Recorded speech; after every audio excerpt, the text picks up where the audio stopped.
На сегодняшний день у нас в Астанинском эксплуатационном локомотивном ремонтном депо производит все необходимые меры по переводу локомотивов на летний период.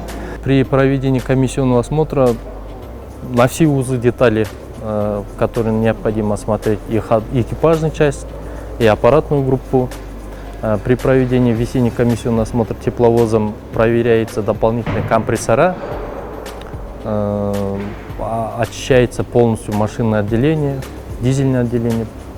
Чтобы обеспечить безопасность движения поездов на железной дороге АОН-КТЖ, все локомотивы производятся ремонтные, сервисные обслуживания согласно всем инструкциям.